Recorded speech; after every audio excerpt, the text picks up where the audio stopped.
Firstly, what you have to do is you need to get a plugin called AIPRM. Now, it is an inbuilt plugin for ChatGPT, which you can find in any web store. Doesn't matter if it is Chrome or any browser you may be using. So in my case, I am using Chrome. So all you have to do is simply search this term on your browser and then just simply open the first link.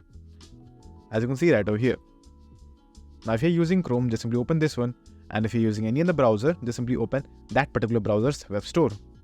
Now over here, what you have to do is just simply install this on your Chrome or any browser. Now, once the plugin is installed, all you need to do is just simply reload the ChatGPT page.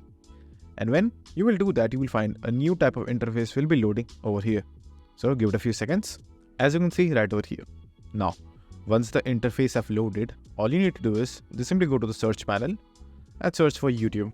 Now, after that, you will find few bots have appeared with the name of YouTube, as you can see right over here. Now, what you have to do is just simply find this particular bot, which is YouTube script creator. And you can see the name of the creator as well. Now, what you have to do is just simply click on this bot and then the bot will be automatically selected right over here. Now, over here, just simply enter a title that you were thinking of using in the video. So this is what I want to use.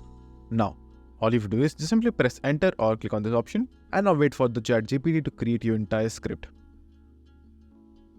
Now, as you can see right over here, ChatGPT came up with the entire script and everything that will be included in the script, and all the points that it is necessary depending on your title, as you can see right over here. And in the end, it also came up with a conclusion, an outro, a call to action, and a closing as well.